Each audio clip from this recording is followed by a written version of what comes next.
How can we find out what the divine would have us do each day? Mr. Edgar Casey has this recommendation.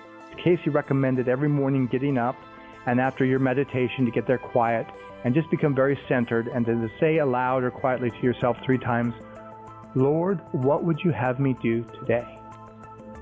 Lord, what would you have me do today? Lord, what would you have me do today? And then listen. And that you can get insights into what you should be about, what you should be doing. Connecting to our higher selves through dreams. Interview with Mr. Kevin Tedeschi, part 3 of 3. Continue watching to find out more.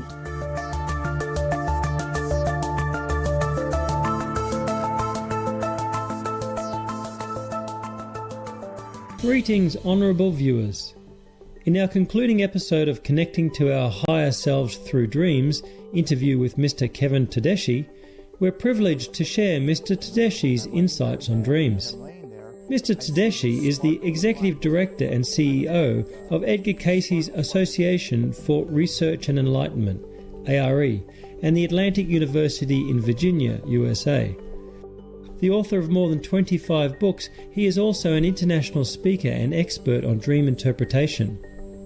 On today's program, Mr. Tedeschi shares some of the concepts Edgar Casey learned through his so-called dreaming meditations. During these experiences, Mr. Casey realized that we're much more than the physical beings we appear to be. Mr. Tedeschi explains. We're spiritual beings who are driving around in this physical body. And then when we pass away, we take our spirit with us, probably come back and have another body. And so the body is just like a car. It's not who we are. There's a higher self of us. In fact, I often tell people that if you can imagine your soul is your hand, for instance, at any one time you're just manifesting a piece of that personality, like the little finger. But there's much more to each and every one of us. And what happens is that much more, that spiritual self, that higher self, that part of our divine mind that is even grander, comes through in the dream state. Because we are not the limited person we sometimes perceive ourselves to be. We are an untapped gold mine of insights and divine wisdom that we're just right behind the surface waiting to come into manifestation. Mr. Casey often spoke about people's past lives. He understood that our souls have come to Earth to fulfill a specific purpose. Casey would say that our job really is to bring spirituality into the earth. Our job is to bring the divine into the earth. And until we've done that, we have to keep coming back. In fact, Edgar Casey gave 14,306 readings that we have copies of. And whenever he was talking about someone's past life, he never generally talked about what they had done in terms of a building they had built, a book they had written, some great monument they had been a part of. And instead he talked about their soul growth in terms of their relationships to other people, how they had helped others, how they had been of service to others, what they had learned by trying to share their talents with other people. In fact, on one occasion, I remember a woman, this had been in Rome, and she had been really a talented female athlete. And he told her that whenever she had used her talent with athleticism to help other people and to learn how they could become athletes themselves, she grew spiritually. But whenever she stood up in front of the masses and stood there for applause and got really excited about being applauded for, she lost. The ego. Right. The ego. So that Casey's premise is really about what we can do for one another in the world. In fact, one of my favorite practices is Casey recommended every morning getting up and after your meditation to get there quiet and just become very centered and to say aloud or quietly to yourself 3 times, Lord, what would you have me do today? Lord, what would you have me do today? Lord, what would you have me do today? And then listen. And that you can get insights into what you should be about, what you should be doing. And I used to, every time I go to the airport, on the way to the airport, I would say, God, if there's anyone I need to help or anyone you need me to talk to, just put them next to me on the plane. Help me to find the person I can be of help to.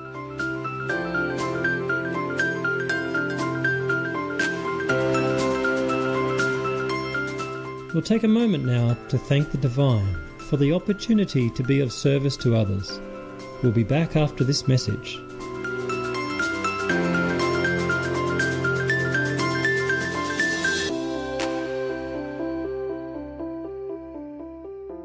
Mr. Tedeschi often prays to the divine for guidance on how he can be of service to others.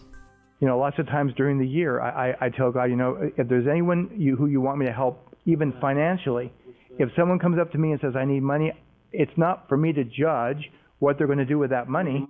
Right. My job is, I told God I would do it, and then I'm going to do it. That's right. And I can even tell you a personal story. This was like last Christmas. And I had just told God again, if somebody needs financial help, just let me know. So I went to the bank and I was cashing a check, and I never cash a check this big, but I was cashing a check for $200 because we were going to all go out for a big Christmas dinner. And I had just said, you know, God, well, I'll do whatever. And 2 rows over, there was this younger man, maybe 25, who came in and he had his paycheck, and he told the teller, I don't know what I'm going to do this month. I don't have enough money to pay the rent.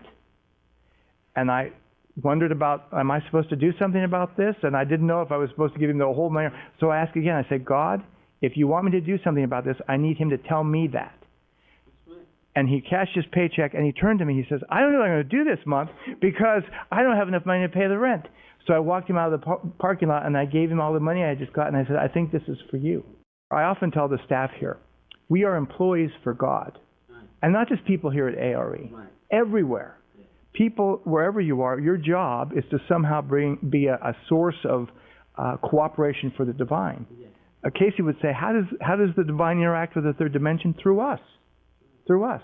So one of the first lessons in the Search for God material is to learn how to cooperate with God. And one of the affirmations is, here am I, send me, use me. Use me to do whatever you want me to do. And I think that the Casey information emphasizes the fact that we are really divine emissaries. The problem is most of us forget that we signed up for the job, or we're only working part-time, or we didn't know we were hired to begin with. But I think all of us are here to bring divinity into the third dimension. Many thanks, Mr. Kevin Tedeschi, for your valuable insights. May you be blessed abundantly for uplifting the spirits of others. For more information about Edgar Casey's work, please visit edgarcasey.org. Supreme Master Ching Hai has also spoken about Edgar Casey, as in the World Tour lecture, Love is the True Essence of Life, given in Kuala Lumpur, Malaysia on April 30th, 2000. Master, Edgar Case says we came back to this world to correct our mistakes, to seek perfection, and to be closer to God. Is it true? Each human has a destiny. Why are some destinies so tough, and why are some so easy? Yeah, Edgar Case was right. And concerning the destiny, some tough, some easy, because we have chosen so. Each one, before we descend into this world, we have chosen a different role to play, to make the creation colorful and active and make varieties. But when we have chosen the role to play, we have to completely forget that we are divine. We have to forget every power that we had in order to play the part that we have chosen. Therefore, it looks tough to some person, it looks easy to another person. It is because of the choices we make.